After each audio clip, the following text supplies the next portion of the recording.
Order the second meeting of the newly reconstituted Fire and Police Commission of the City of Santa Barbara. Good afternoon. It is February 23rd at 4:02 p.m. We will begin roll call. Commissioner Dozer. Here. Commissioner Herlinger. Commissioner Hill. Here. Commissioner Rodriguez. Present. Commissioner Zepeda. Great, thank you. So I will move forward to facilitate the agenda until we officially appoint our chair and vice chair of the commission. Could we show the screen just for the agenda, list of agenda items?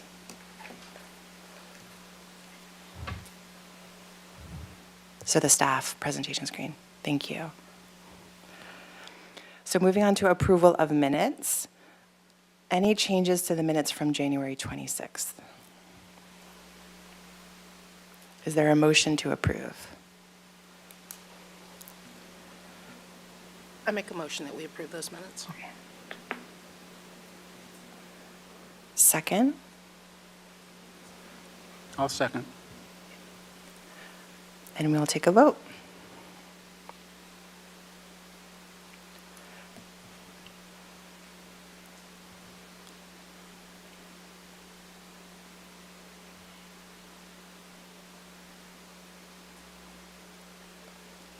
Okay.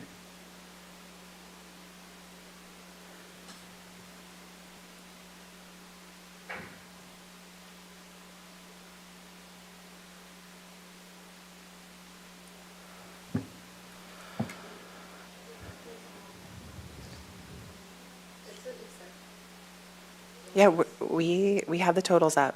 Yeah, we should be good. Great.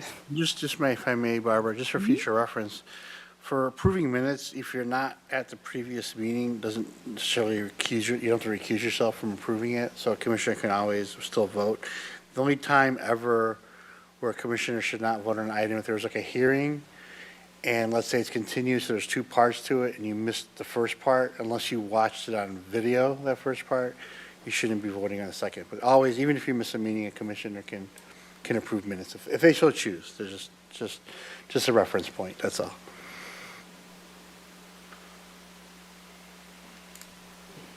Thank you, Mr. Dornas.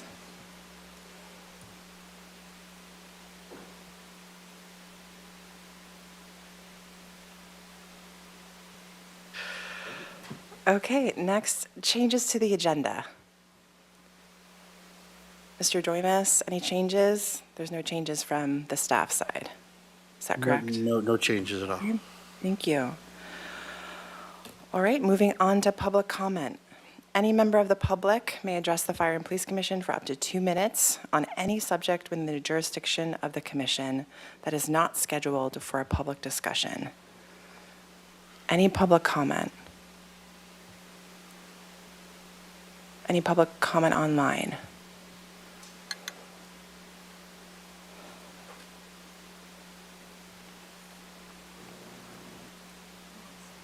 Great, thank you. All right, moving on to appointments of chair and vice chair to the commission. To reiterate, the chair will be responsible for managing our public meetings, reviewing and approving the monthly staff agendas along with the vice chair, and serving as the primary spokesperson for the commission on all matters advising the city council and the city administrator's office. The term will be for approximately 1 year, ending on January 25th, or when we elect the new chair and vice chair to serve before the commission next year. As you know, we have a very comprehensive training schedule that is required by our ordinance. So our agendas are pretty full, but staff, our intention is to work with the chair and vice chair 2 weeks before each meeting to review the agenda and accommodate suggested topics for discussion. So that will be another role and responsibility the chair and vice chair will take on. And as we move forward with nominations, so any commissioner can nominate a fellow commissioner to serve as chair, or you can nominate yourself to fulfill this leadership position. The nomination needs to be seconded, and then there's a full vote by the commission. The same will go for vice chair. So we will begin with chair.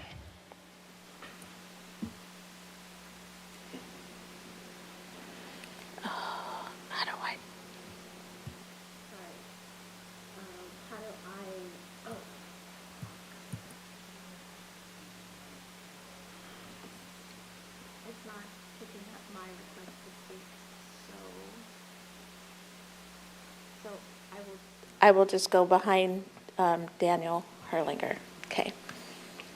So, So my first and lowest? yeah. Yeah, I would like to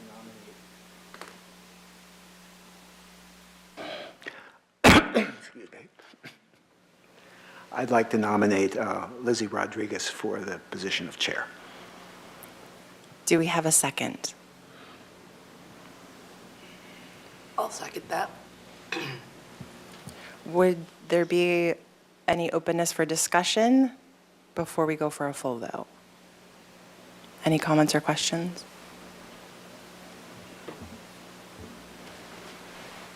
Okay, we can go for a full vote. Can we, Sorry. respect, yeah. Yes, absolutely. Was there a request to speak? Yes. Okay. So I would like to nominate Linda Dozer. Okay. Mr. Doimus, do you want to take the first motion or the second motion, and we can work through that in order of receipt, or how? Procedurally, yeah, right now we have one motion on the floor because we have a second, so we could vote on that. We have another nomination, but we don't have a second. So commissioners can vote on the first motion on the floor, or we could have a vote. We could have abstaining right now, we could have a no vote, or we can move on to the second, just for, so we're not confused. So right now, we do have one motion on the floor. And do we have a second for the second motion? And then we can proceed to vote on each of those. I'll second for Linda. Okay. So on the first motion, any discussion before we go to a vote? Okay, a vote on the first motion to nominate Commissioner Rodriguez as chair.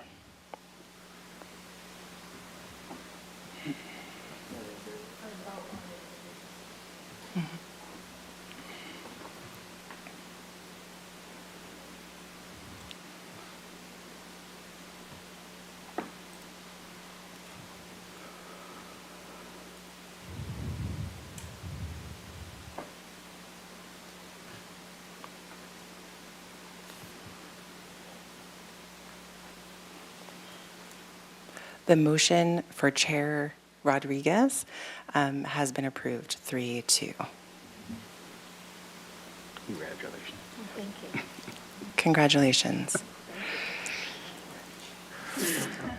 So now to move on to Vice Chair. Anyone to make a motion to nominate for Vice Chair? I'll move to nominate Linda Dozer.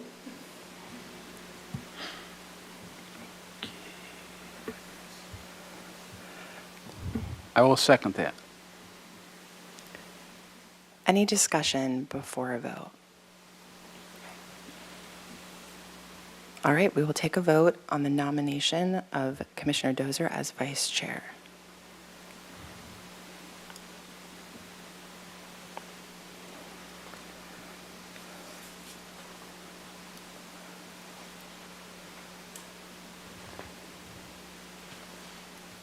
Congratulations, Commissioner Dozer, as our Vice Chair.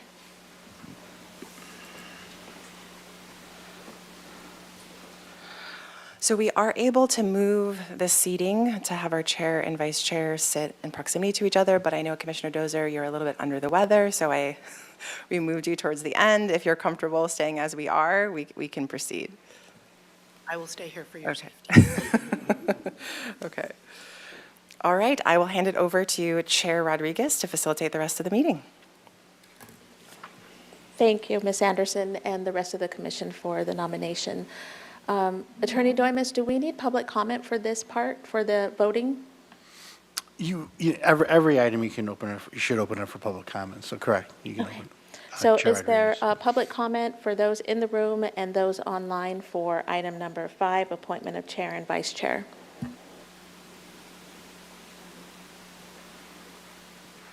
Okay, so moving on to item 6, update on the status of the request for proposal RFP for the Santa Barbara County's ambulance transport service. Chair Rodriguez, members of the commission. Thank you for letting me speak to you this afternoon. Chair Rodriguez last month asked for an update on the status of the ambulance contract negotiations that are occurring in Santa Barbara County. So I'm here to do that today. I will give you the caveat that there's a large decision that's actually going to be made tomorrow. So I'll give you an update as to this current situation up till today, and then things could change tomorrow. But before we get started, it's very important that I let you know that this is a really, really complex situation. Ambulance contracts around the state and around the nation are highly sought after. There, believe it or not, is a lot of money in ambulance transport. There's a lot of care that's given all over the world via ambulances and ambulance transport. But what I want to do today is concentrate on California a little bit. One thing I heard, and I've been to a number of national conferences over the years, and this has really been one of my focuses for probably the 30 years that I've been on the department. And we are at a time where there is potential for extreme change in our county. One thing I want to say, though, is that I learned something a number of years ago, and I think that it really rings true. And it is the statement of, once you've seen one EMS system, you've seen one EMS system. There is significant change between counties. There's significant change between states. And of course, outside of our country, there's significant differences. In our state, we really, the ambulances are governed by county contracts, and so we'll talk about that. But first we need to talk about the state, and the state oversight body to all things emergency medicine is the California EMS Authority. They're the body out of California that oversees all of the counties in California that provide care, and I'm emphasizing counties. Because it's an important distinction that we'll get to. The state of California oversees approval of all ambulance RFPs. So when they go out to bid, they go to the state for approval, and then they come back to the county. And then also the state oversees the certification of all personnel in the state of California. You could look me up in the state of California and see my valid paramedic license that I have, and they issue me a state paramedic license. So they take care of all personnel in the state. However, well, let me get to this part first. So two pieces of information that are of utmost importance. The first is legislation that was created in 1980 called numbered 1797.201. Also known as 201 rights. If you were to look up 1797.201 in the Health and Safety Code, you would see literally one paragraph. And that one paragraph has become the cornerstone for EMS and the ruling of contracts, et cetera, all over the state. 201 rights, which came into effect in June of 1980, effectively said that as of that date, June of 1980, whatever service you were providing, you could change your level of service, but you could not change your type of service. Okay? In other words, for the city fire department, we could go from EMTs on our fire trucks to paramedics on our fire trucks. That's a change in the level. But we could not put ambulances on the street. That's a change in the type. Okay? The other piece of legislation was 1797.224, and that set up exclusive operating areas, also known as EOAs. Around that date, EOAs that were created or set in place that had an existing provider were grandfathered into the system. So it was called grandfathered exclusive operating rights. So again, if you talk to anybody in EMS in the state of California, 201 and 224 are critically important pieces of legislation. So the state defers to counties. Most counties have their own emergency medical services agency or local emergency medical services agencies known as LEMSAs. Most counties have their own LEMSA. Some counties share a LEMSA. Our county has a local emergency medical services agency. They are the ones that oversee all the providers in the county of Santa Barbara. They're the ones that have the policies, our fire trucks, when they respond, everything from what is a patient to what can they do for that patient, and everything in between is all overseen by the county LEMSA. They also oversee the ambulance contract, and they were the ones that recently issued the ambulance RFP. The current ambulance RFP that went out recently and is currently in the final stages of a protest, which we'll get to, is the first time in history that the County of Santa Barbara has ever put the ambulance contract out to bid. So I've been involved in EMS for 38 years. I worked for a small company, and I left that company in 1993 when I came to the fire department. And then American Medical Response bought this company in 1995. They bought the company lock, stock, and barrel, everything. Very important distinction. So they bought this company, and so what that meant is they assumed everything with that company, and they were allowed to continue their 224 rights. They were considered still a grandfathered exclusive operator. However, let me cover a couple of misconceptions. The city does not have a contract for ambulance service. Okay? The contract is governed by the County of Santa Barbara. There's a reason for that. If cities and small municipalities could all have their own ambulance contracts, then how would they move between, say, the city, the county, other jurisdictions? So again, back in 1980, the state deferred to the counties, saying you're responsible to govern the ambulance contracts. They also cover a wide geographic area and a wide demographic area, and it's designed, the systems are designed to have the haves and the have-nots all be covered, all be cared for equally.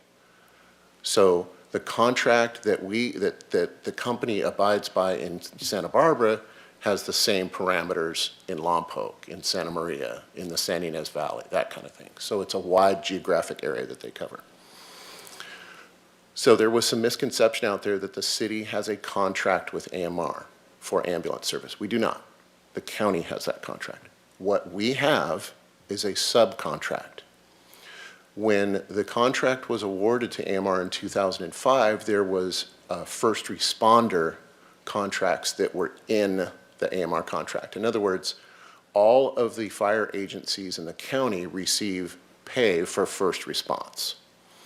So our contract with AMR is for first response, and our city receives about $210,000 annually from AMR, and that really covers supplies, et cetera, but it also ensures that we have our fire units on scene within a specified period of time. So again, all the fire agencies in the county actually have that subcontract. So the city at this point does not have the authority to negotiate a separate contract for ambulance service. It clearly lies with the county. So again, back to my point earlier, AMR purchased a local company in 1995, and in 2005, the contract was renegotiated with AMR. It was a 13-year contract. It was a 7-year contract with 2 3-year extensions for a total of 13 years. We are on our I believe like our 5th extension of the contract. So the contract right now is a 17-year-old contract that the ambulance is functioning under.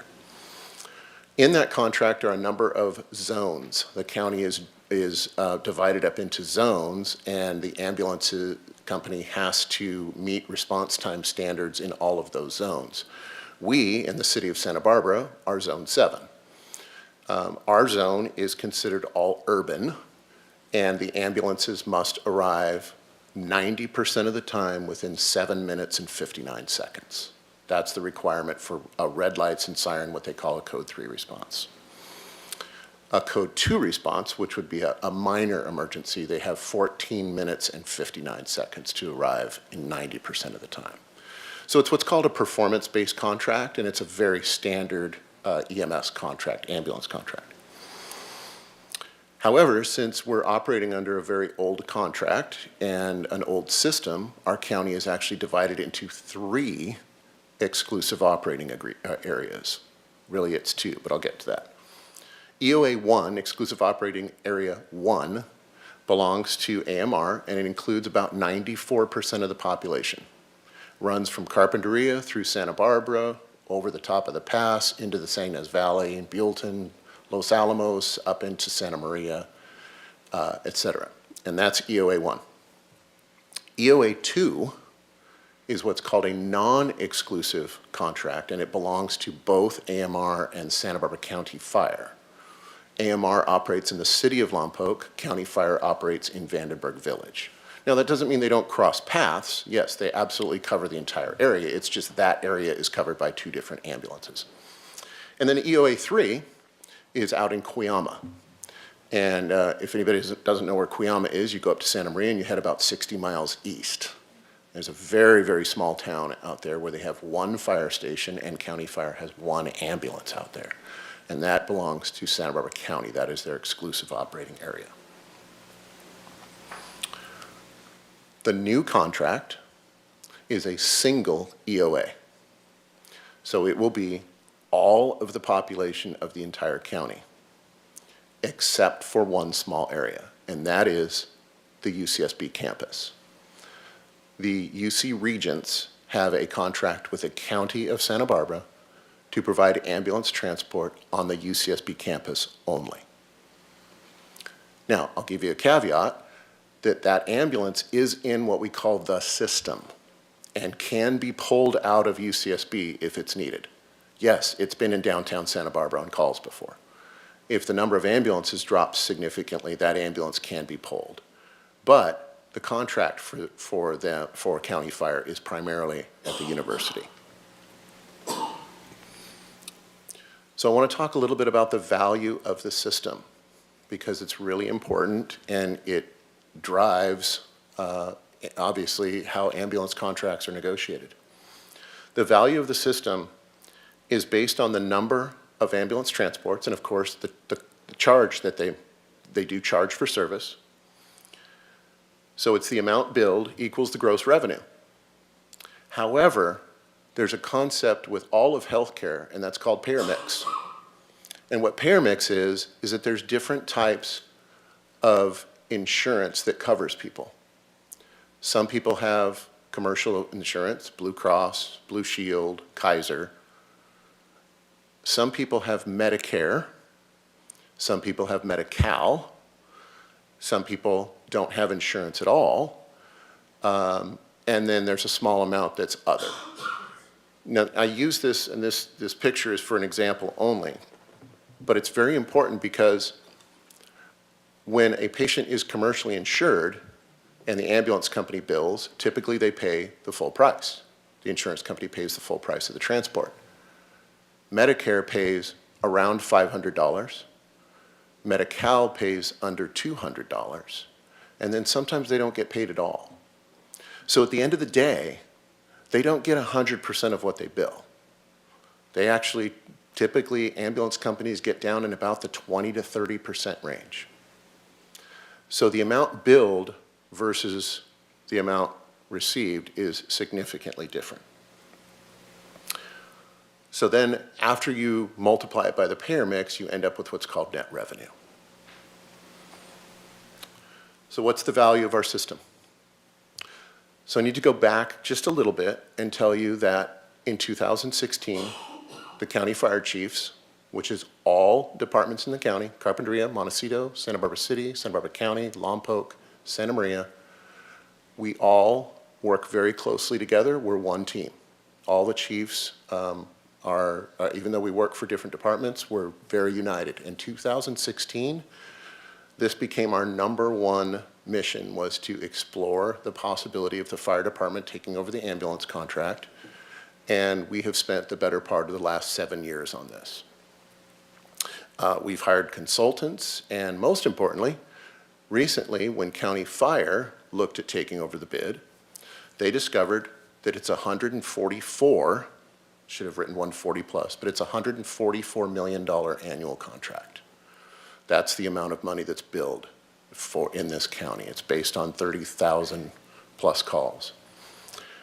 So what you may have heard as this contract negotiation went on is that this is likely a $1.4 billion contract over the next 10 years. The contract is to be a 7-year contract with 3 one-year extensions, so it becomes a 10-year contract. So that equals the gross revenue. But again, remember the payer mix, that brings down the net revenue significantly. So, fire department contract history. As I said, the county fire chiefs established ambulance contract to attempt to get the ambulance contract in 2016. In 2017, we brought the labor groups in. We are 100% united. The county chiefs and all of the labor groups in the county are all on the same page.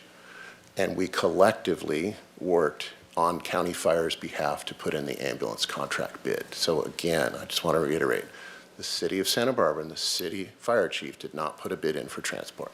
The county fire department put in the actual bid for transport.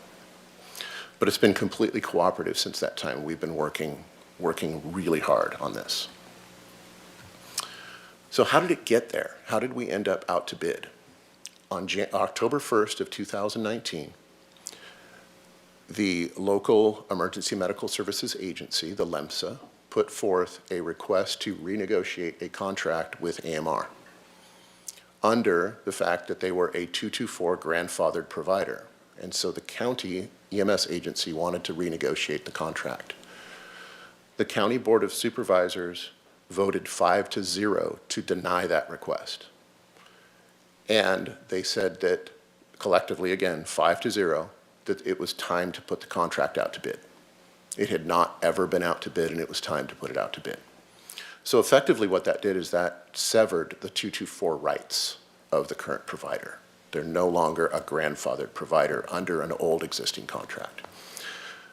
So since 2019, there's been several delays, one of which, of course, was COVID. But the county EMS agency in public health hired a consultant called Fitch & Associates, and Fitch & Associates is the company that ran the creation of the RFP. The creation of the RFP, again, was written by Fitch & Associates, approved by the county, but remember, it had to go back, had to go to the state. And then it came back from the state and approved, but there were some pretty significant shortcomings in it. And so that resulted in a very long day at the Board of Supervisors where we made some changes to the RFP, and then it went back to the state again for approval. It was approved, and it was eventually sent out. It resulted in 2 bidders, AMR and Santa Barbara County Fire Protection District. On October 24th, 2022, the RFP process called for a review panel to be convened, and it was a panel of 5 people that were, 3 were from out of state, 2 were from within the state and within our county. And that review panel reviewed the 2 submissions. And the review panel chose AMR with those points that are shown, 2,077 points, and County Fire with 1,760 points. There were over 30 categories that were reviewed for the RFP. I won't get into all the details, but needless to say, County Fire Department was not pleased with the outcome. So they filed an appeal. The appeal was heard by seen by the Chief Procurement Officer of the County of Santa Barbara. It was a 99-page appeal that got into significant details of, I have to back up for just a second. There was no criticism of the review panel. Much like yourselves, 5 people were convened to review the RFP. There's no criticism of the review panelists. However, there's a criticism of the process and a criticism of the actual bids that were submitted. The appeal was denied by the chief procurement officer, and then County Fire then filed a protest. The protest went to what's called the PRC, which is either known as the Procurement Review Panel or the Protest Review Panel. That is an insulated group of county department executives, high-level department heads that are convened to review the submissions. County Fire was given an opportunity to elaborate on their protest and what they were protesting, and I was not in the room, so it was, I don't have all the details. And then American Medical Response was also allowed to rebut the protest. Again, the PRC consisted of county department heads. I don't know who they were or what their titles were. However, I thought timing was going to be great because the decision was supposed to be rendered last Friday. However, last Friday, they requested to extend the decision until tomorrow. And so here we are a day early, and that's why I said tomorrow we might have some news. So we're hopeful, as the fire department, as the county fire chiefs, we're very hopeful. Why? Why? I can sit here and tell you that in my 38 years, this is going to be the largest change in emergency medicine that this community's ever seen. The fire department would be putting additional ambulances on the street. There would be absolute transparency and accountability because they're a public agency. The system would not be designed for 90% compliance. It would be designed for 100% compliance. And most importantly, the revenue that was established, and this is part of County Fire's argument, the revenue after expenses the first year was $7.9 million, increasing to $10 million annually for the next 9 years of the contract. Now, that was not a guess, that was not a consultant, that number was actually approved by the county's financial officer. So the reason that the county chiefs are so passionate about it is because the revenue returned, after expenses would be returned to the community in additional programs and services to the community. So one thing that's very important is when you are billing Medicare and Medi-Cal, you can't take that money and go build parks. That money that it ends up being revenue has to be accounted for within the EMS system. So again, County Fire couldn't go buy tree trimming trucks with the revenue. It's 100% designed to be reinvested back into the community. So we felt very strongly that it was a huge win for our community. And that's where collectively all of the fire chiefs stood. So where do we go from here? The communities largely support, the fire chiefs all support. You may have seen that the city of Goleta passed a resolution Tuesday night advocating for County Fire to get the ambulance contract. And that was not based on politics.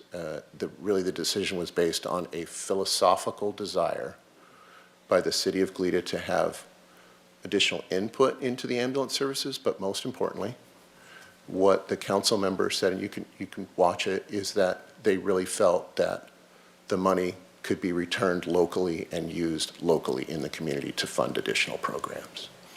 So I'm just scratching the surface of some of the things that the county fire chiefs had proposed. So that's the status of it. That's where it's at. We may hear something tomorrow. I'm hoping. But I'm not really at liberty to say which way it's going to go. I don't know, and I don't know what's going to happen after that. So we're kind of in limbo right now. I wish this presentation was next week because I could have some finality to it, but that's really where it's at.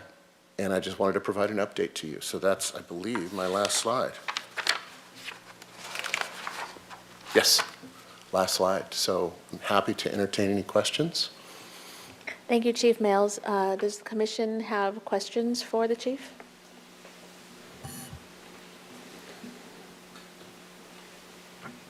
Gary? So, Is this the end of the line of the review process, or are there other steps that can be taken following the decision Thank you. that's coming tomorrow? Thank you. Very good question. After one way or another tomorrow, the contract must be approved, or contract negotiations must be approved by the Board of Supervisors. So the county can't, the contracts division or public health can't enter into any contract negotiations with any provider until the Board of Supervisors approves.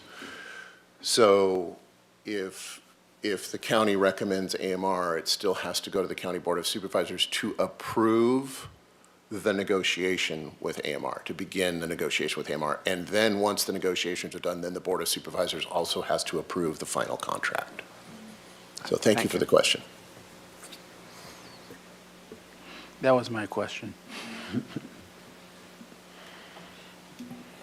Any other questions, comments? So I have a few questions. What caused the rating variance? So I don't know, but I mean, I do know, but I don't know exactly why the raters rated what they did. However, what I will say is that all of the information, both the RFP, both the submissions, all of the scoring categories, and all of the scoring sheets are available online to be able to see the 30-plus categories. And they don't state the name of the rater, it's like rater number 1, 2, 3. And so you can see how the raters scored all of the 30-plus categories. And do we have the infrastructure, or the county have the infrastructure, the vehicles, the staffing, the support to support a contract? And then my last question is, the revenue that's brought in, is that given to the county, or is that dispersed to the city? And could those funds be used for encampment cleanup, for example?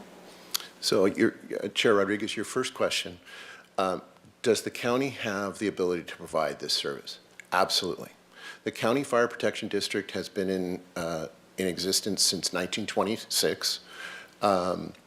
They, of course, provide fire protection. They have EMTs and paramedics on their fire trucks at their stations. This would be an added service under the existing county fire department. The county fire department would purchase the number of ambulances needed, and there's actually a provision or requirement in the RFP that the current employees of the ambulance service would be brought over to the county fire department. Now, I need to stop short of saying they'd be guaranteed positions, because they would have to go through the hiring process.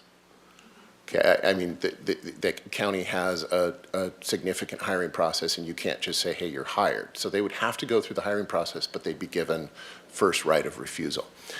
It's important, too, that the system is being set up as what's called single function, meaning the paramedics on the ambulance would only be paramedics. They would not be firefighters. So if we were to really make this really simple, it would be changing the name on the side of the ambulance, and the same people that are running calls would be working for the county fire department. Do they have absolutely they do. They absolutely can provide this service. They have done the accounting down to the penny, and they know exactly how much it costs to run this service annually. The employees would be well compensated, and they would be part of the Santa Barbara County Fire Department family. As far as would revenue be able to be used to, say, clean up homeless camps, once again, I would go back to the requirements under the Centers for Medicare and Medicaid Services, CMS, that you really have to look at how that revenue can be spent. So I don't know. I would say I doubt it. However, one of the programs that was being, that the fire department talked about is a co-response program. Right now, the sheriff has a co-response program, but we were looking at, as part of the revenue back into the system, a medical co-response system, which would team a behavioral wellness person and a paramedic that would go out and make daily contacts with our unhoused, very similar and building upon a very successful program that the city of San Luis Obispo is running right now.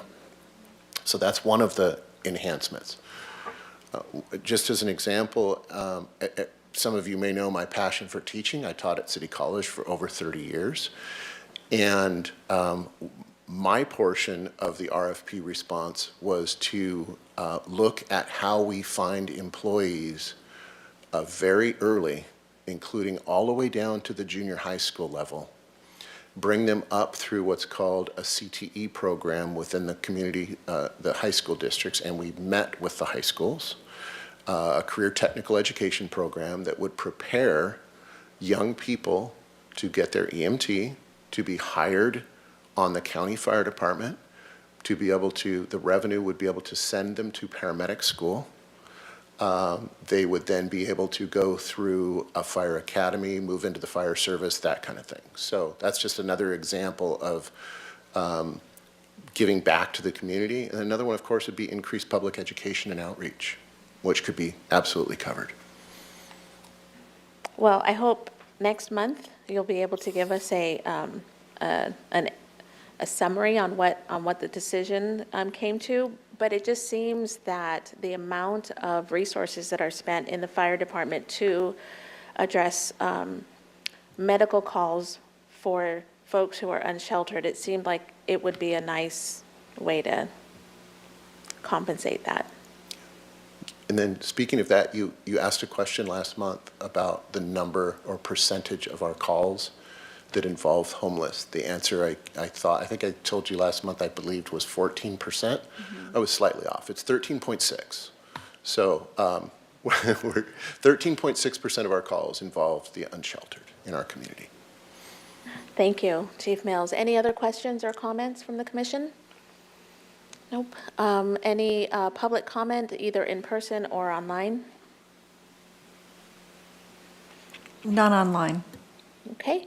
We will move to item number 7, overview of the complaint process. And who will be presenting?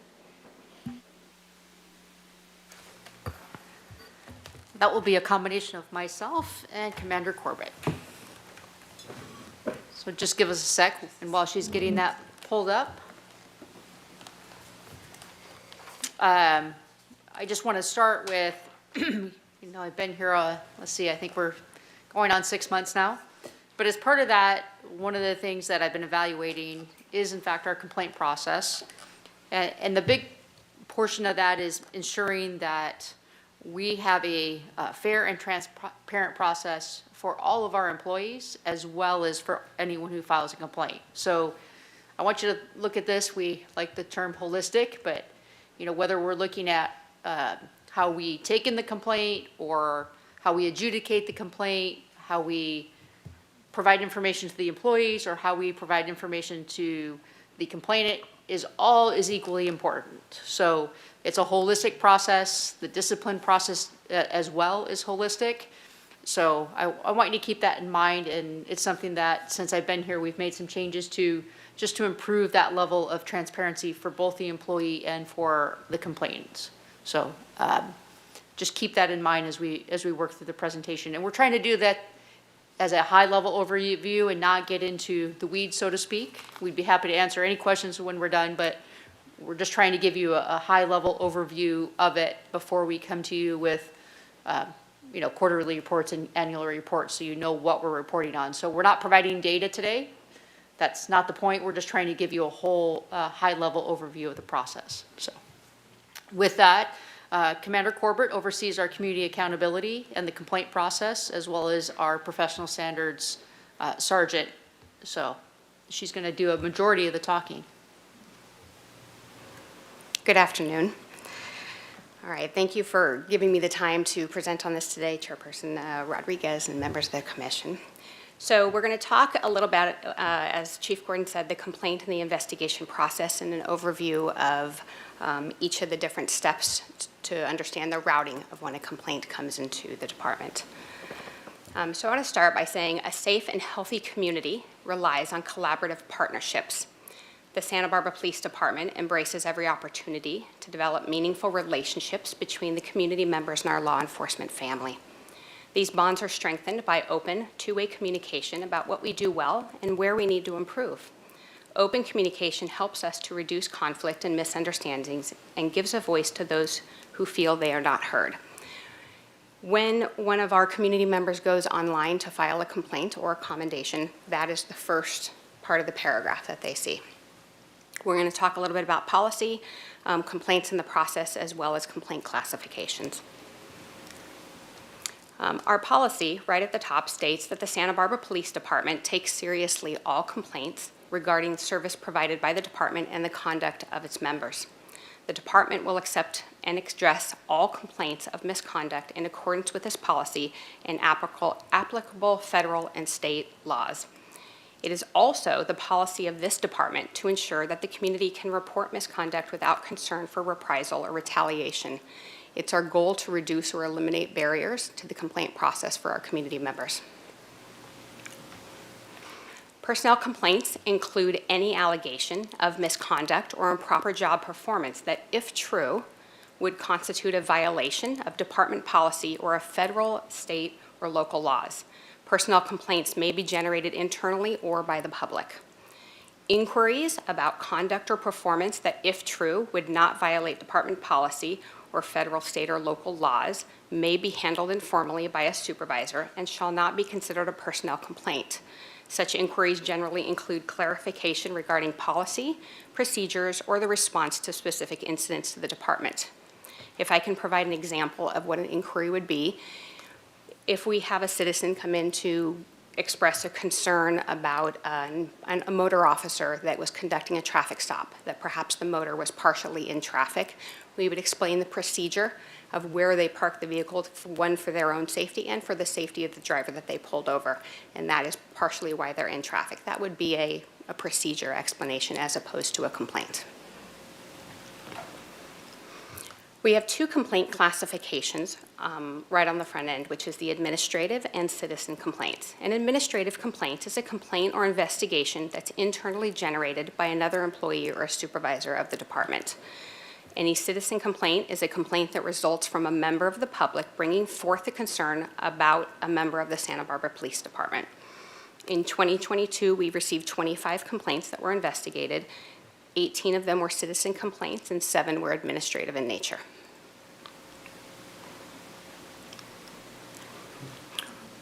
We accept all complaints. They'll all be accepted courteously by any member of the department and promptly given to their appropriate supervisor. I'm going to speak a little bit about the sources of how we accept complaints, as well as the intake and processing and the investigation and review process. Our sources of complaints, the public complaints can be made in any form. That includes in writing, by email, in person, and by telephone. Any department member becoming aware of possible misconduct shall notify a supervisor, and an investigation will be conducted. Additionally, supervisors shall initiate a complaint based on any observed misconduct. Anonymous and third-party complaints are accepted and investigated, as well as any lawsuits. They may also generate complaints. When a complaint is received by the police department, it is routed to the professional standards unit. The first thing that is done is that the complaint is logged and given a unique complaint identifier number. If the complaint alleges serious misconduct, it is immediately routed to the professional standards unit for investigation, or it is investigated by an external investigator. Other complaints that come in are routed to a supervisor, a first-line supervisor, for initial review.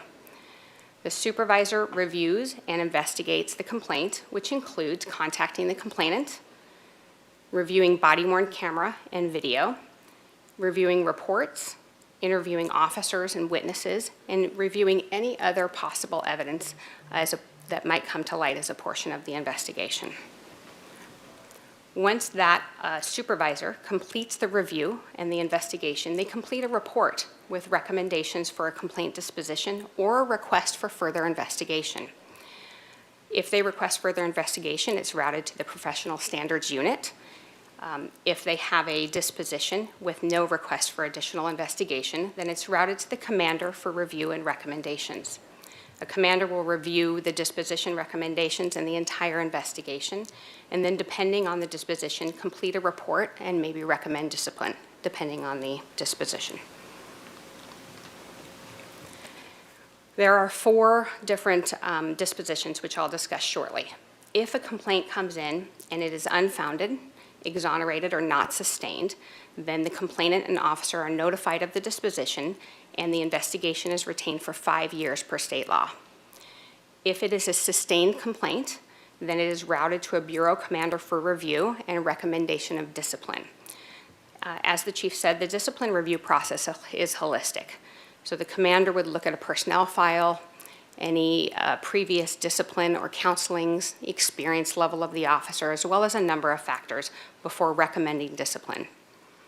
At that point, it is routed to an assistant chief for review of the entire investigation, as well as the recommendation of discipline and the recommendation of disposition. Sustained investigations are retained for 15 years per state law. Unfounded complaints, these are the 4 dispositions that a complaint can have. Unfounded complaints are when an investigation discloses that the alleged acts did not occur or did not involve department members. Complaints that are determined to be frivolous will fall within this classification of unfounded. Exonerated is when the investigation discloses that the alleged act occurred, but the act was justified, lawful, and proper. A not sustained complaint is when the investigation discloses that there is insufficient evidence to sustain the complaint or fully exonerate the member. And sustained complaint is a final determination after the end of any appeal process that the actions of the officer were found to violate law or department policy. That would be a sustained complaint. In addition, we are required now, as of January 1st, to report to POST, the Commission on Peace Officer Standards and Training. SB2 is the new mechanism for POST to revoke or suspend peace officer certification due to serious misconduct. There are 9 categories of serious misconduct. This decertification process is independent of the Santa Barbara Police Department complaint and investigation process, and we report allegations of serious misconduct subsequent to the investigation within 10 days. So when an allegation comes in, it must be reported within 10 days, even prior to the investigation being completed, and then the completed investigation would be followed up and reported as well. The 9 categories of serious misconduct are abuse of power, physical abuse, bias, sexual assault, participating in a law enforcement gang, acts that violate the law, failure to cooperate with an internal affairs investigation, failure to intercede, and dishonesty.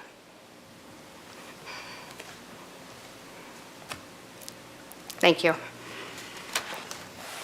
Like I said, high level, not getting into the weeds, so that you can understand the overall complaint process, so that when we come to you with our, let's see, our quarterly and then our yearly reports, you'll have an idea.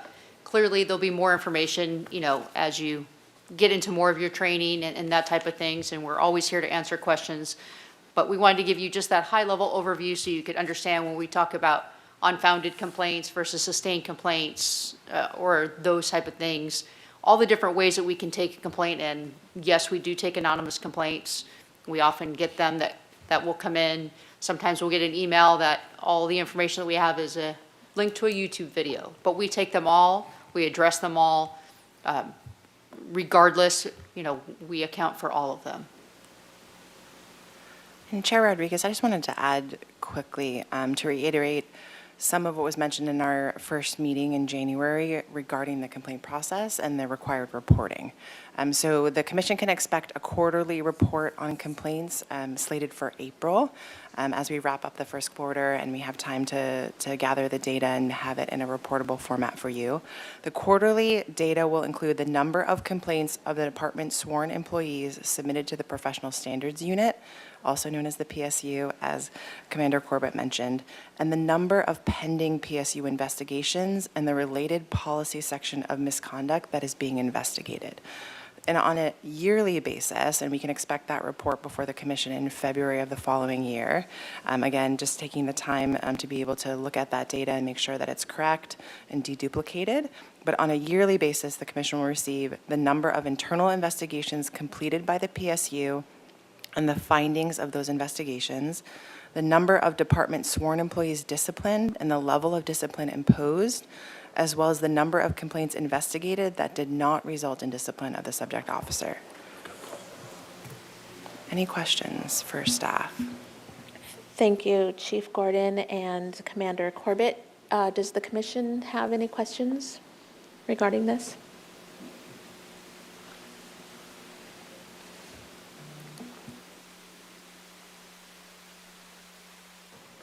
Just one question. The failure to intercede, what does that imply? In the case of a use of force incident, if there is what would be considered excessive force, that the officer does not intercede, one of the witnessing officers does not intercede and stop the excessive force, then that is the standard which they're held by. It's called failure to intercede. Thank you. This was a great presentation. One of my first questions was, how are you going to present this? How are you going to educate the public on the process, even without having the details of the process? So I'm wondering if this presentation, the PowerPoint and the ambulance PowerPoint, can be put on the Fire and Police Commission website so that that can be shared with the public? Chair Rodriguez, absolutely. So again, this meeting is recorded and that recording is uploaded and we can have the presentations available separately as well.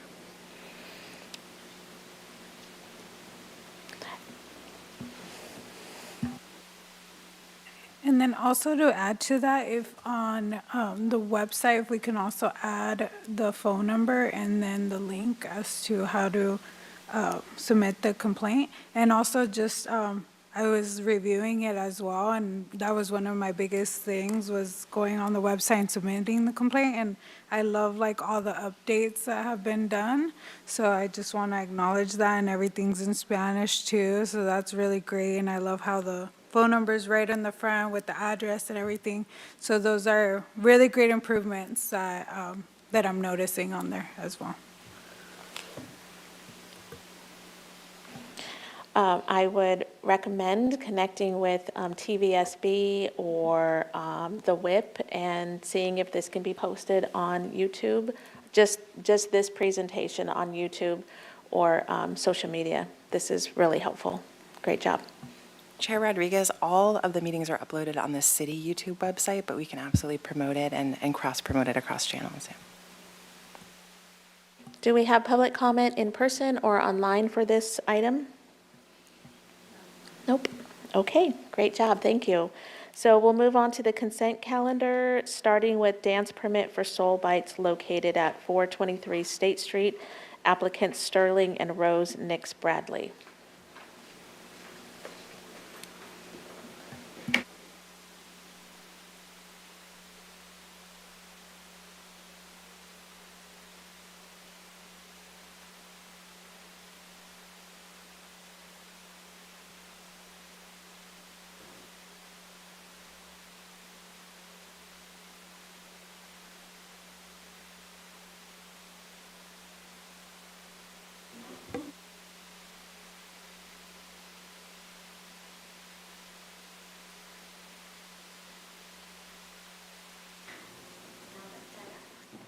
Better? Oh, yes, much better. Much better. Good afternoon, Commissioners. I'll be presenting for Soul Bites. It's a lengthy staff report, so I can summarize the most important parts. On August 8, 2022, an application for a live entertainment dance permit was submitted to the Santa Barbara Police Department for the business at 423 State Street, DBA Soul Bites, by the owner of the business, Sterling Nix Bradley and Rose Nix Bradley. The applicant received all necessary approvals from Community Development for the dance permit and completed the required walkthrough site inspection.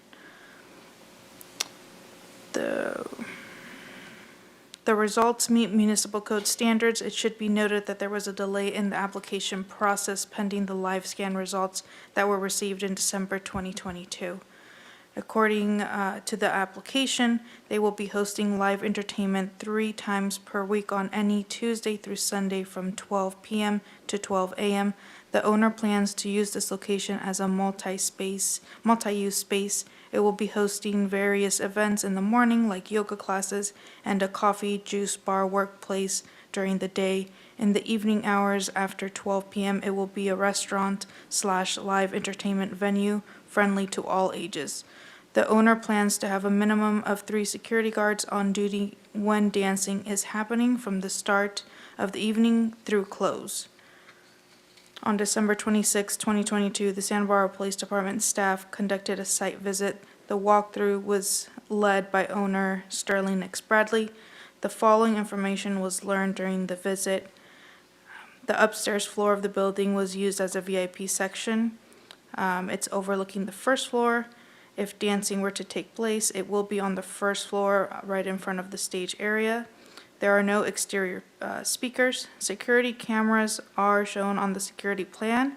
Currently, I believe there is 4 cameras in the building that were just added after the submittal of this staff report and application.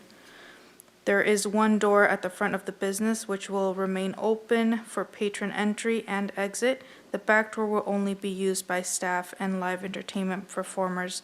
The back door will remain closed but unlocked as needed by staff. Over the past 11 months, Soul Bites has been open from February 1st, 2022 through January 12th, 2023. There were two calls for service at this location. One was a found property report made by the owner, and later he advised that those belongings were returned. There was an additional call for service over the phone. This incident was deemed not related to the business. So in summary, they have had no calls for service for their business in the past year. Recommendation: the Santa Barbara Police Department recommends that the live entertainment dance permit be issued to Sterling Nix Bradley and Rose Nix Bradley, owner of Soul Bites at 423 State Street, with the following conditions.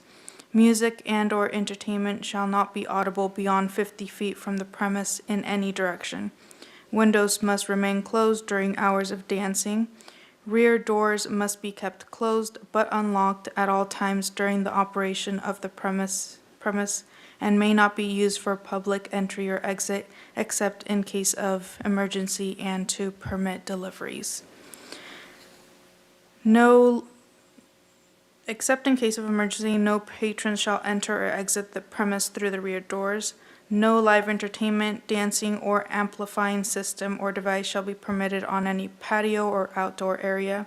Televisions are permitted on patios and outdoor areas.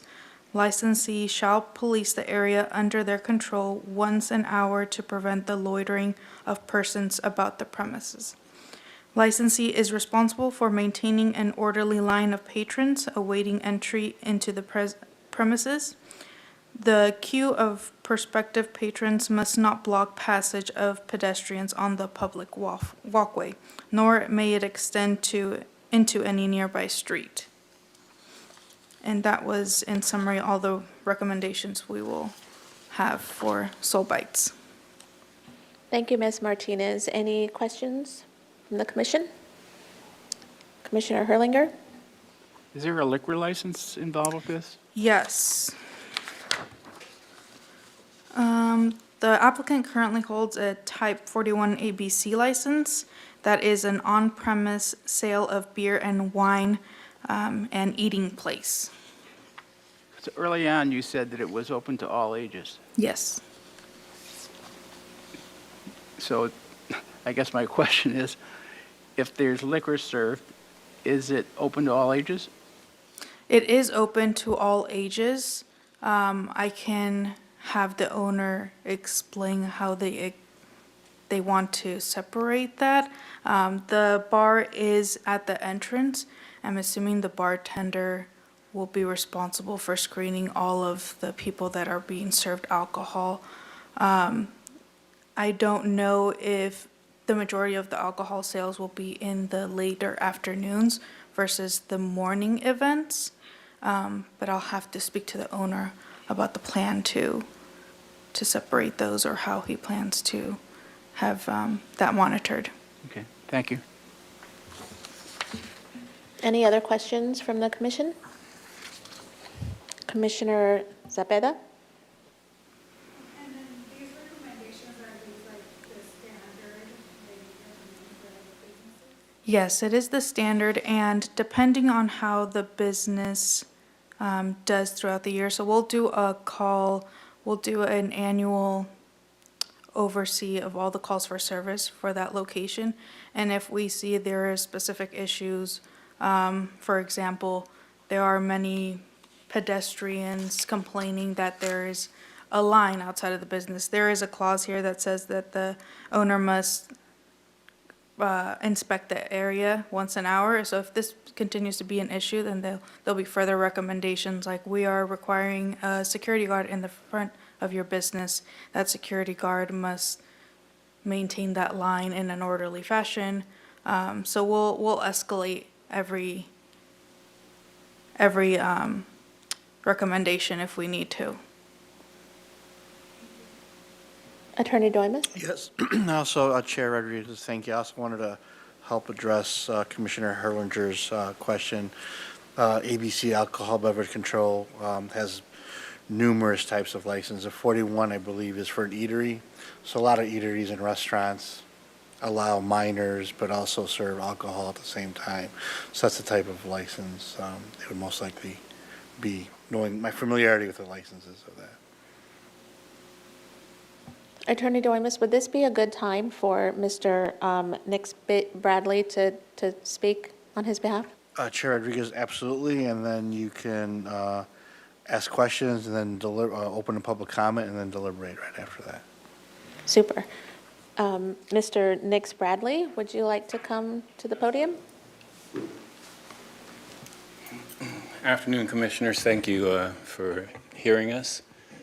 As this gentleman was stating, we are first and foremost a restaurant. We're a soul food restaurant. We initially opened for a place called Music Alley that was in this location. It's a long-time music venue. It was known as Velvet Jones for 20 years. Music Alley took over, unfortunately for them, right before the pandemic, and couldn't survive. They abruptly left us. Landlords were kind enough to give us the opportunity to take over the whole space. My wife and I are longtime restaurant people from New York and LA, 30 years. I started with Wolfgang Puck a million years ago and have worked for many Iron Chefs since then. This is a chef-driven restaurant. We just happen to inherit a space that is a live music venue, and that we're doing the best we can with that. We certainly, all of our promoters bring security. We have one in-house security guy for ourselves that's always there if there's any kind of event. But our sales are 90% food and 10 to 15%, well, 10% beer and wine. So we're not what's been there before. We're not a club. We are the host right now for Black Culture House in Santa Barbara for Black History Month. We've served Stacey Abrams private meals. We are a community-based organization. Our art right now, we have 30 pieces from Matt Rodriguez, very amazing local artist. That's what we're about. We're not trying to be EOS or Backstage or any of that. We feel the city could really use a cultural hub, and that's really what we are. So we're first and foremost a restaurant, chef-driven, best soul food in Santa Barbara. I mean, the caveat is we're the only soul food in Santa Barbara, but we feel very strongly about our food first, and that's what we're about. The rest, yes, we want to feature local artists and have them on our stage singing, et cetera. But we're a restaurant. That's what we do. And that's where the all ages applies for us. But thank you for your time. If you have any other questions, happy to address them. Any questions from the commission? I have a comment.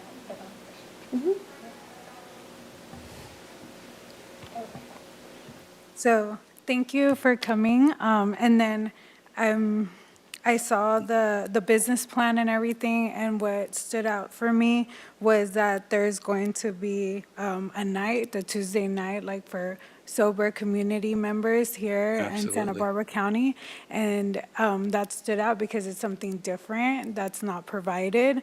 And also how you have like other events and other, like the yoga and like the workplaces during the day. So that Absolutely. was really great. I loved how your business is trying to incorporate like positive things in our community and not just be, like you said, another bar, another place where, police are gonna get called, it's, so, thank you for that. And, I don't know, I was like so excited. I'm like, wow, this is gonna be cool, for. Thank you, Commissioner. I appreciate that. Yes, we are ardent supporters of the LGBTQ+ BIPOC community.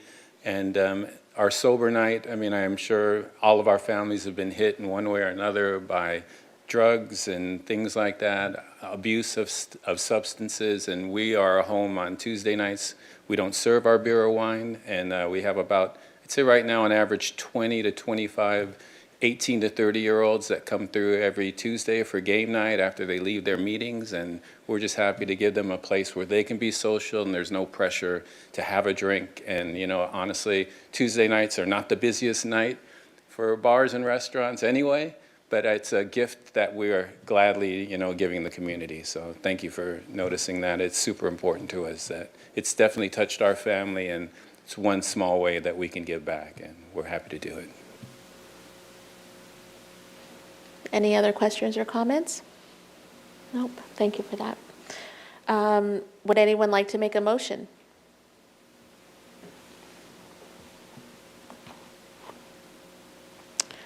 Commissioner Herlinger?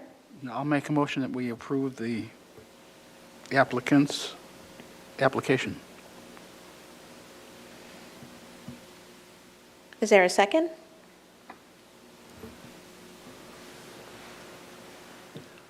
I'll second, but a point of clarification, do we need to request public comment before we go ahead and make a motion to vote? Yep, thank you. Do we have public comment from the public or online? Okay, so we had a motion to approve this permit by Commissioner Herlinger and a second by Commissioner Hill. And we can take a roll call? Or no, a vote, not a roll call.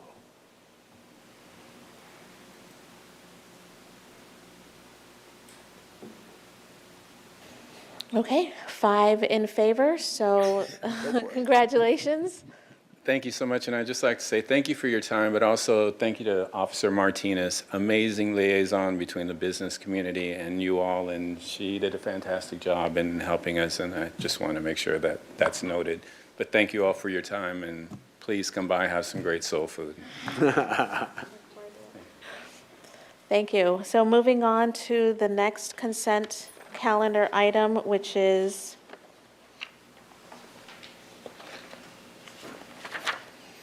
private security patrol operator permit for Allied Universal Security Services applicant Allison Doherty. I'll be reading the staff report. This one's much shorter, so I'll read through it. Allison Doherty is seeking to register Allied Universal Security Services as a private patrol operator in the city of Santa Barbara.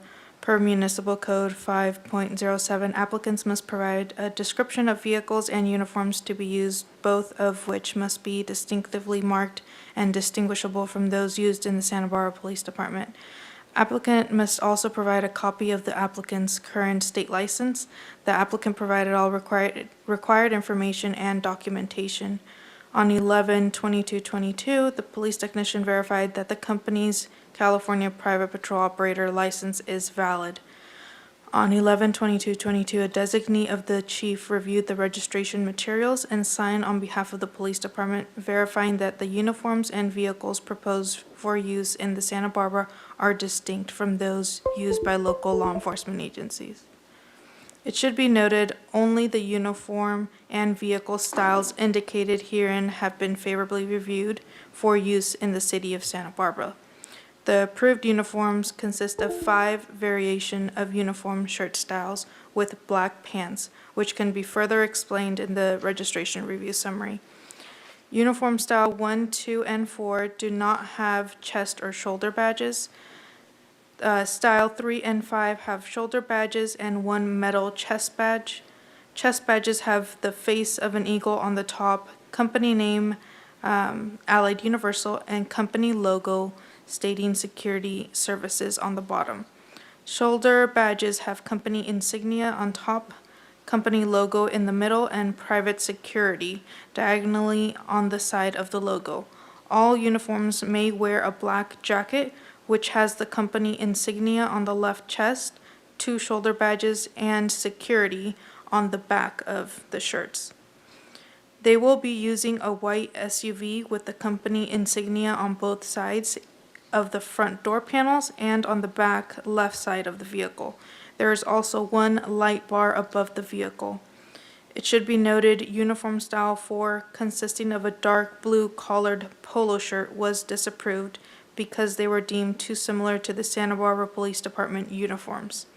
The Santa Barbara Police Department approved style 4 with the condition they add either security or private security to the back of each shirt, which clearly distinguishes them from the Santa Barbara Police Department uniforms. Recommendation, the Santa Barbara Police Department recommends approval of the registration for Allied Universal Security Services as private patrol operators with all styles of uniforms and vehicle, with the condition uniform style 4 has either private security or security on the back of each shirt. Any questions from the commission? I would also like to mention, we do have a sample of the shirt that is being discussed, and the Santa Barbara Police Department recommended adjustments. So if anybody wants to see it, we do have a sample. That'd be great. I'll let them show you it. Hi, good afternoon. So this is the shirt in question here. It's kind of pretty a royal blue shirt. We've got patches on the side. We can put security on the back. That's not an issue for us. Allied Universal is big in safety, so we don't ever want our officers being mistaken for law enforcement. So that's not an issue. So if you guys decide today that this one isn't acceptable, that's totally fine.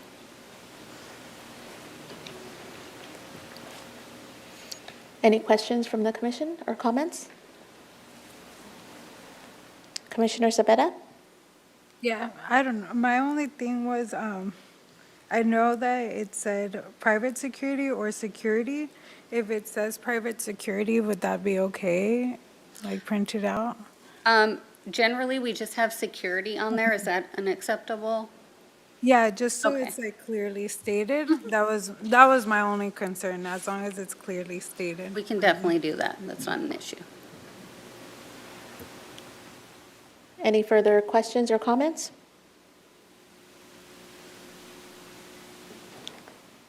Did you want to offer any other information? Nope, that is it today. Okay, great. Thank you for your time. Absolutely. Do we have folks from the public or online that would like to make a comment on this item? Okay. Do we have a motion from this item?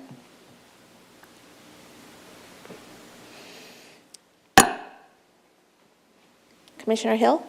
I'll move to approve the application as submitted by the police department. Do we have a second? I would second that motion.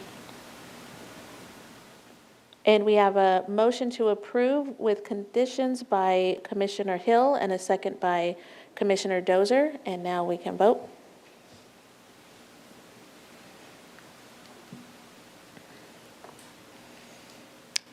And 5 approval, so congratulations. Thank you. I Thank appreciate you. your time.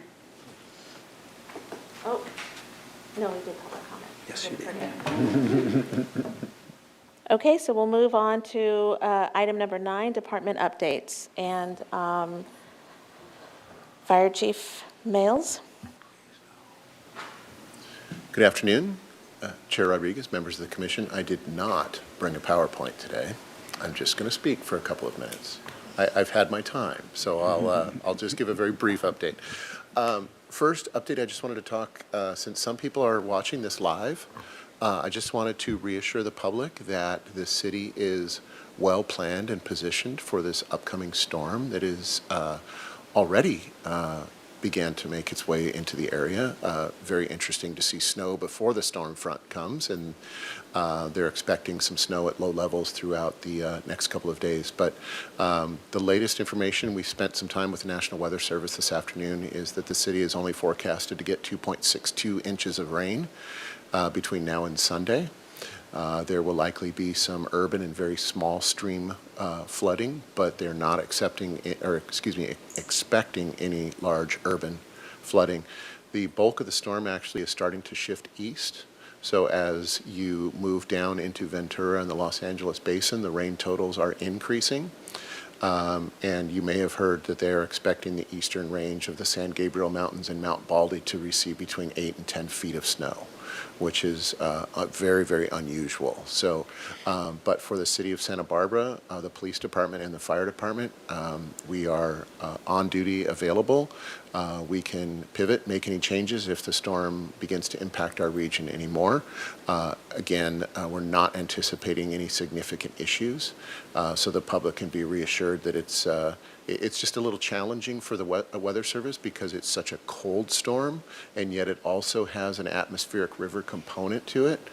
So actually, it's going to be very cold initially, and then the snow levels will shift upward. And so they're expecting initially the snowfall could be down to say our mountaintops here, but then throughout the day tomorrow, it actually moves up to 4,000 to 6,000 feet that snow level will hit. So anyway, just wanted to reassure the public that we're well aware of the storm and its potential impacts. But I always like to pass on a safety message that please slow down, drive carefully, give increased stopping distances, use your headlights, have some patience, and rain's a good thing. We're also expecting some rain on Monday into Tuesday, and the long-range forecast from the National Weather Service is actually looking at a very cold storm again, possibly around March 7th.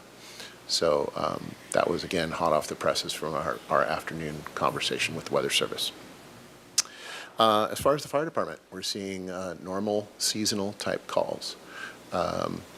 As we spend more and more time together, you'll hear a common message, and that is that in the wintertime, we see more structure fires. In the summertime, we see more vegetation fires.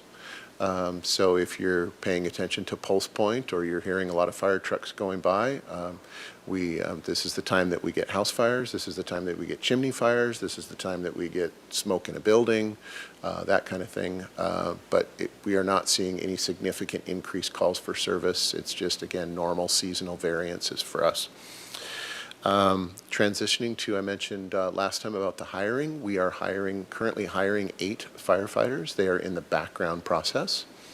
Very sharp move from the past. We're actually hiring lateral firefighters and putting them through only a 4-week academy. Our normal academy is 12 weeks in length. And in an attempt to trim some of the budget and run a shorter academy, what we're doing is bringing in 8 veteran firefighters from departments all over California. Some large departments, some small departments, but they all have an incredible amount of experience, and we're looking forward to them assimilating into our department. The academy begins on May 1st, and we should have them out on the floor as new firefighters sometime around June, just right before we typically start going all over the state for vegetation fires. We are hiring because we're down positions, and so we have to be cognizant of the fact that we are hiring, but then also we need to do promotions. So we will be doing additional promotions in the running exams and doing additional promotions in the spring into summer. Update on our standards of cover study. I know I've been giving updates for months. We have just completed draft number 2, technical draft number 2, and I think we're down to a very comprehensive 250-plus page document that's looking at our city and the risk profile of our city and how well our fire department is positioned to handle the community's risk with the number of firefighters, the services provided, the number of stations, et cetera. A standards of cover study has not ever been done by our department before, so it'll serve as a great baseline. It's a 3 to 5 year document that we can use and refer to look at what services we should be providing. The consultants were incredibly impressed with the transparency. I insisted on a lot of community outreach. A lot of members of the public were interviewed, and we actually also received in excess of 300 responses to our survey, or the consultant survey, which was good. One other exciting thing that we're doing is rolling out a new policy system. Very common on the law enforcement side is a company that provides standard, very comprehensive law enforcement policies. The company is called Lexipol. They also provide fire department policies, and so we are moving from a homegrown, is what I like to call it, group of policies to a commercially available policies that they integrate into our department just fine. It's not like we're taking a boilerplate policy and bringing it into the department, but it's a whole new policy system for our department. We've been working on that for over 1.5 years, and we'll be integrating that into our department very soon. I'm sure Chief Gordon will talk about it a little bit, but this is budget time. And so all of the departments, including fire and police, are preparing for fiscal year 24-25 budgets. The city runs a 2-year budget. And so the city does have a structural deficit, so we've been asked to take a look at what we can do to try to streamline some of our services, so we're doing that. We're working internally right now. That'll eventually go to council over the next few months before the budget is adopted in June. And believe it or not, that's it for the fire department. Thank you, Chief Mills. Questions from the commission? Commissioner Herlinger? So how many positions are you short or down? So very good question. Thank you. So what we typically do is when we hire the number of positions that we're down plus 3 positions. So if we're down 5 positions, we hire 8. The reason for that is that gives us a little bit of cushion. Running academies are very expensive. This academy, to run a 4-week academy for 8 recruits, is going to cost around $300,000. A full-length academy is in excess of $500,000. So our budget was only $300,000 to run the academy. So we initially were going to be hiring 8, as I said, based on 5 openings, but we're anticipating some additional openings. So we're not going to be going up in that number, but what it may require us to do is to hire additionally next year. Any other questions from the commission? In your hiring process, is bilingual one of the considerations? Commissioner Chair Rodriguez, it is one of the questions that we ask. It's one of the questions that the city. So to back up, the city does the hiring. So even though we're the fire department, we're just one of city departments, no different than Parks and Rec or the police department. The city HR does the hiring, and so the applicants fill out a standard application. But that is one of the questions if the people are bilingual in Spanish. Thank you, Chief Mills. Anybody from the public, either in person or online? Nope. Okay, thank you. So we will move on to department update from Chief Gordon. I love the fact that the chief and I get along well. We can have good humor together. I certainly appreciate that. So my update's going to be a little different. So I've been spending a lot of time initially internally in the department, but something that I've been spending a lot of time in lately is looking and assessing and evaluating our response to homelessness. For those that have or have not seen, but City Council had a retreat and came out with priorities last week, and I think probably the top of their short list was homelessness. So the timing of it just happens to be really good because it's been something that I've been looking at and really kind of rolling up my sleeves, to say the least, and really getting to know what we're doing, getting to know all of our partners within the city and external partners. So, and the reason that this is one of my top priorities is that, we can handle anywhere from typically 650 to 700 calls related to homelessness. That doesn't include, just a normal check the welfare type of call. For the month of January, we had 576 calls related to homelessness. So I kind of just want to give you a little perspective on why I would spend, besides it's an important issue, the time on that right now at this point. And like I said, I want to really understand the nuances and the complexities of it here in Santa Barbara, because it is slightly different for every city and every jurisdiction. So with that, the whole goal is to look for areas of growth, what we're doing well, what we can strengthen, maybe what we need to improve as we look at it as a whole. So recently, I've done several of our regional action plan walks. I'm engaged with our outreach partners like CityNet, Good Samaritan, our individuals in the community that are on house, and speaking with them and getting to know them, the business owners that have some significant impacts by the issue in their neighborhoods. Most recently, I toured all 3 of our neighborhood navigation centers, spent time with our local service providers that are helping our own unsheltered population. I really have to say I'm amazed at the number of partners, the level of compassion and empathy that really is provided to our unsheltered population.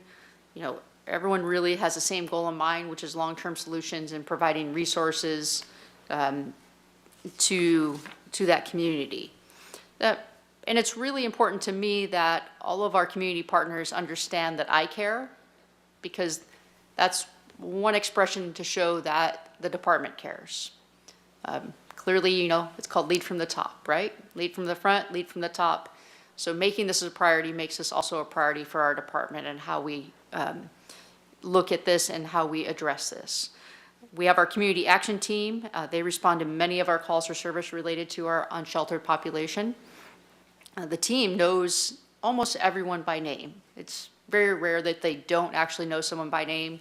I usually have someone from the team that goes with me on the walks, and very quickly I've learned a lot of their names, but for the most part, unless someone is new, shall we say, or recently new to our community that's unsheltered, they typically know them by first name.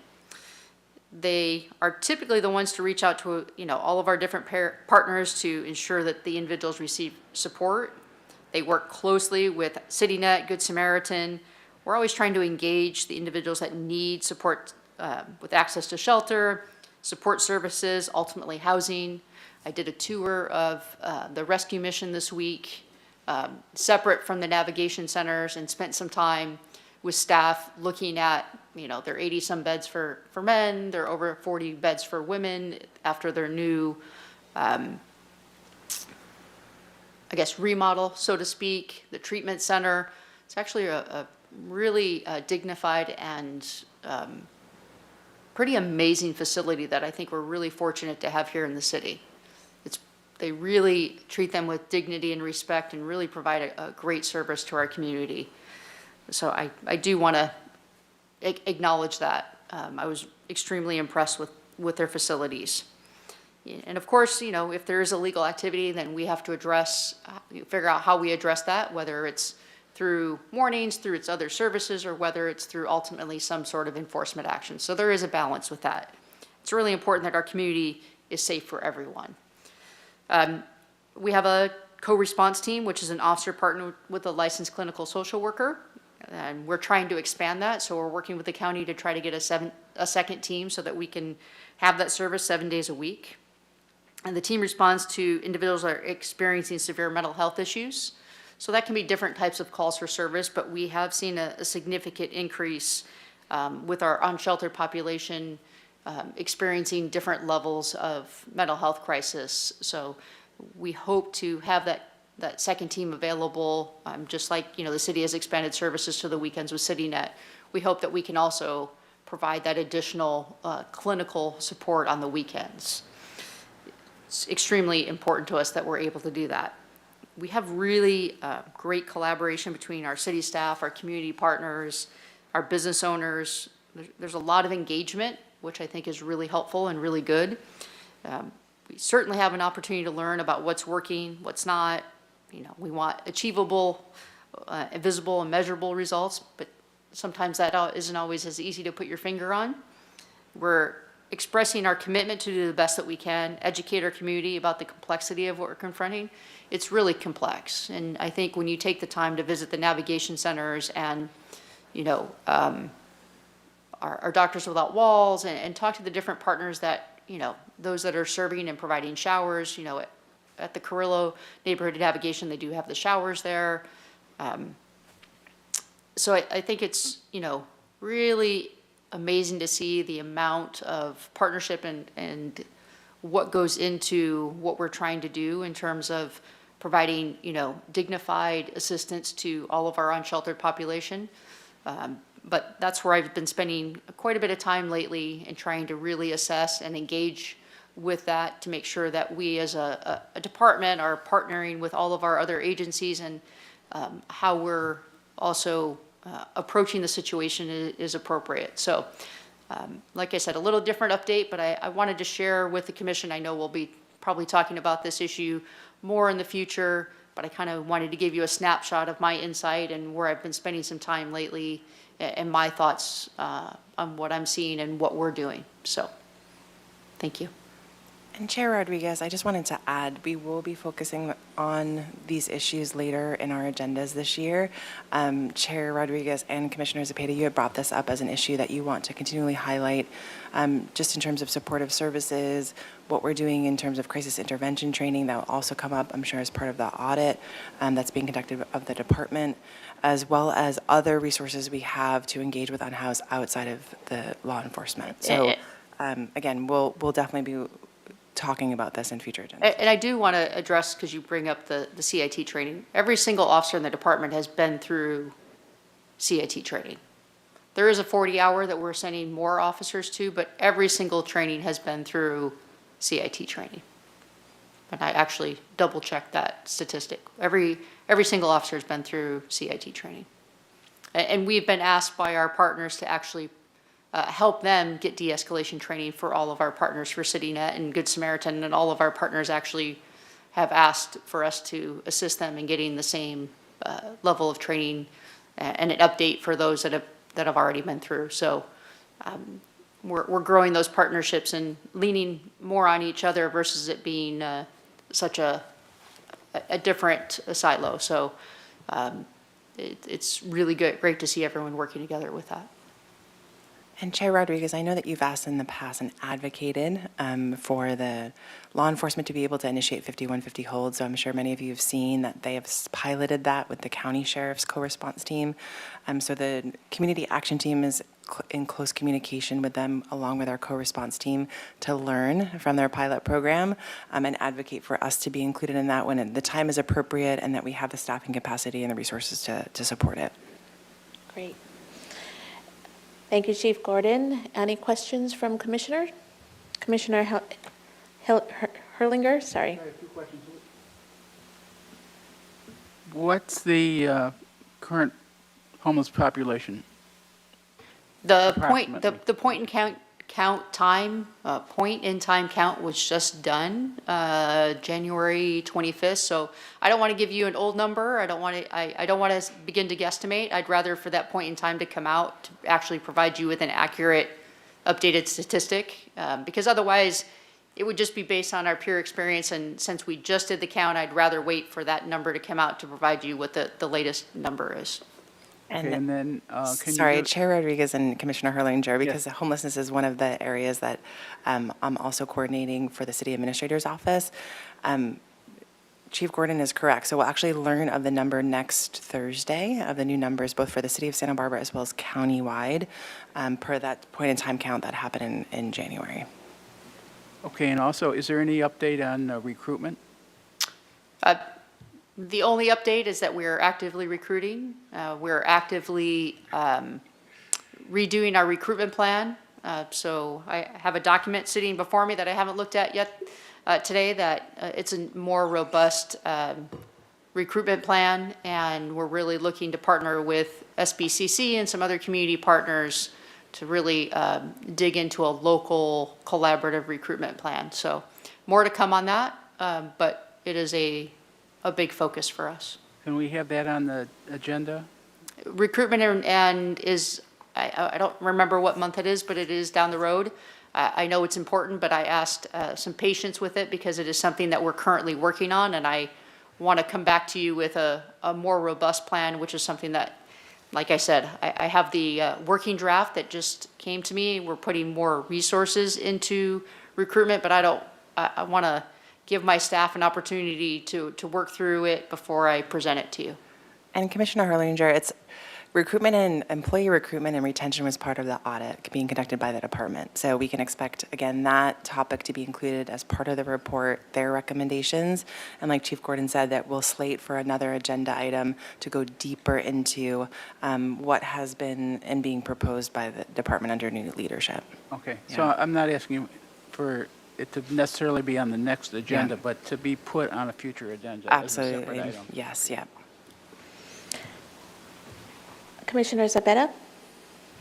Yeah, and then maybe this could be something that we can work towards, our working project, having on the website include the resources, like for the navigation center, including it on there, like the dates where, I believe it's on Tuesdays and Thursdays, and like having it there, and then also the warming centers or any like resources that are relevant to what we speak about here, and just like including it on there as well.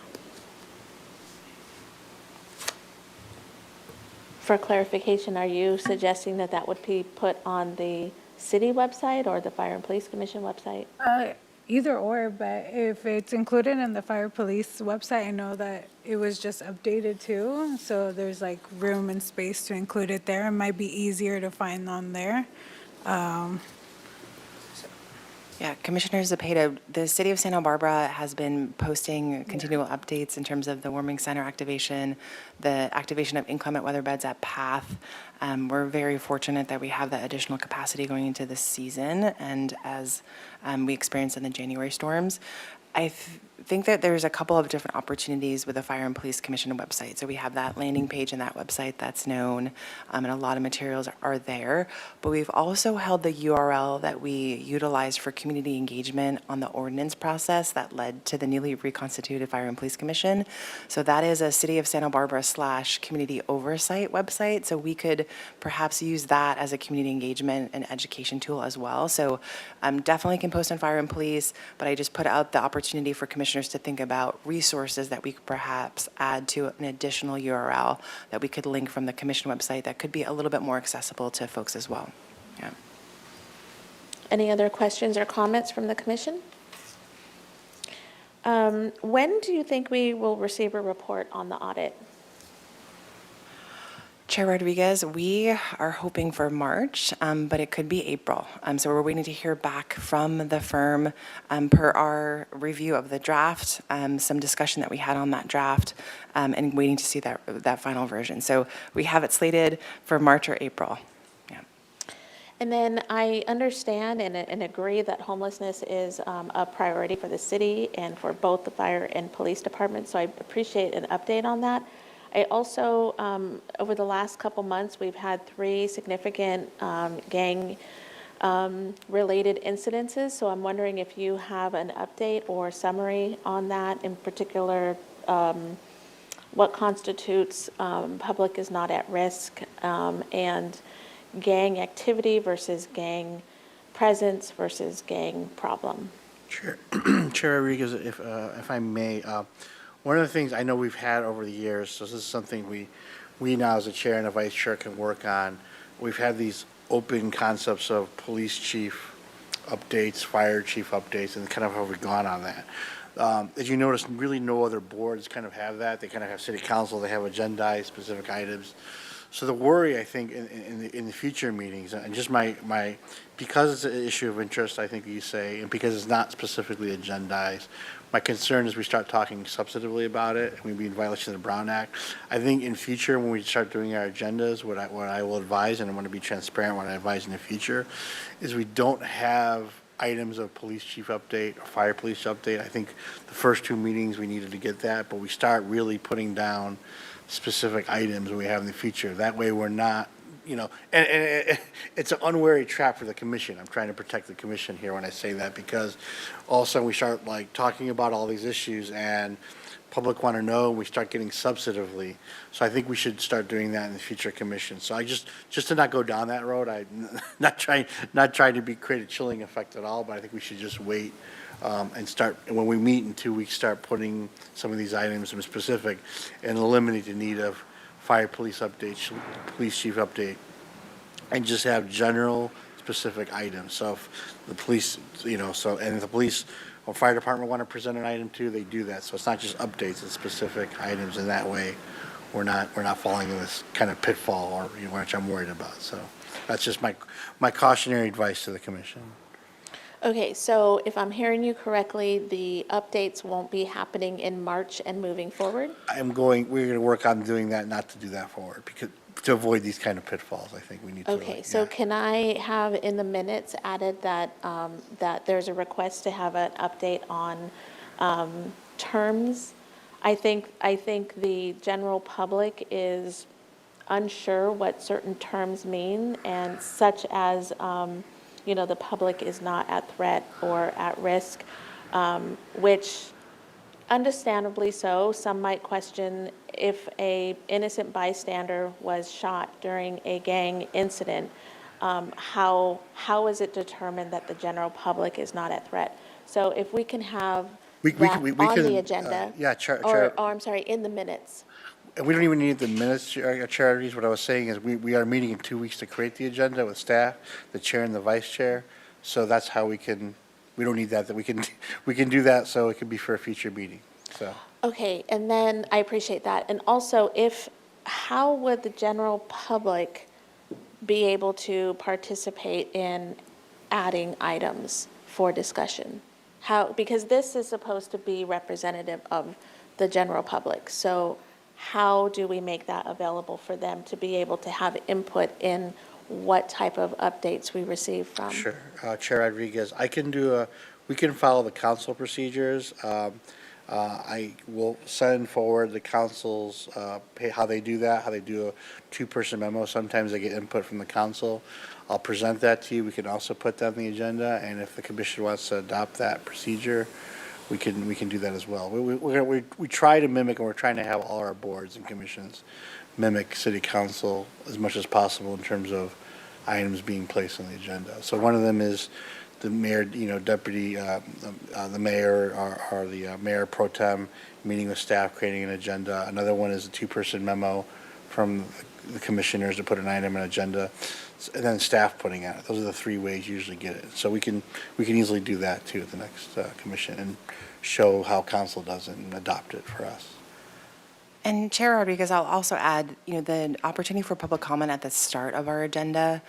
We would love to be able to channel community engagement and community suggestions for priorities that should be considered by the commission, right? So, and then we can discuss that at our meeting with the chair and vice chair as we look at our staff developed agendas 2 weeks later, right? So we do want to make sure that, one, we're responsive to community concerns and priorities, that the commission is vetting that to align with your priorities and work plan for the year, and that we're making those accommodations in our agendas, as well as making sure that we're following through on our training requirements. So happy to do that. And I think the topics you've mentioned, we can definitely package them in a way that really facilitate broader community education. So perhaps not necessarily specific to one specific term or several terms, but public engagement, public notification in times of active investigations or something to that effect. So let's work together to help shape those with you and the vice chair moving forward.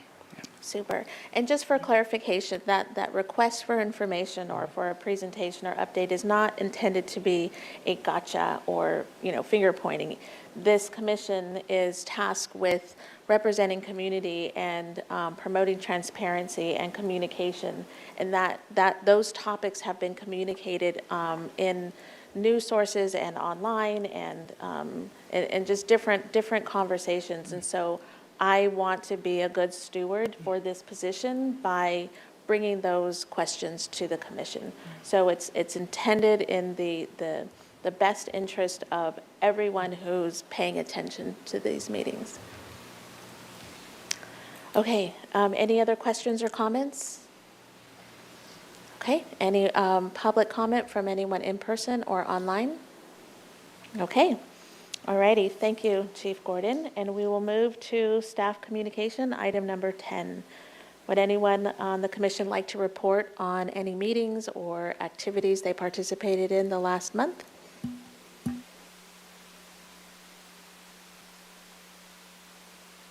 Commissioner Cepeda? Okay, and then stop me if this isn't the right place, but I was looking again, went into the rabbit hole in the website.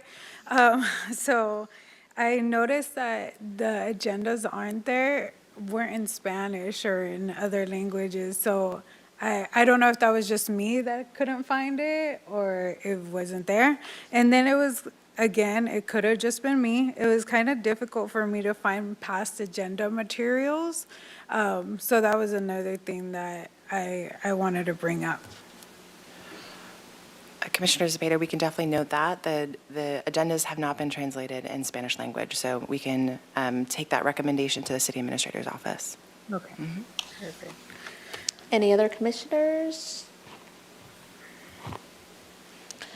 I did want to share that myself and 2 other commissioners attended the Coffee with a Cop this morning. It was packed, and the coffee was free, so that was nice. And I'm attending a ride-along on Saturday, so it'll be cold and wet, but I get to see what they do when it's cold and wet. And then a request I was browsing through the 21st century policing recommendations or that document, and I thought that it might be a good idea for the rest of the commissioners to have that. So if city staff can send that out to the commissioners, that would be great. Any other comments or questions? All righty, so we will move to adjournment. If we have no objections, we will adjourn this meeting of the Fire and Police Commission at 5:54.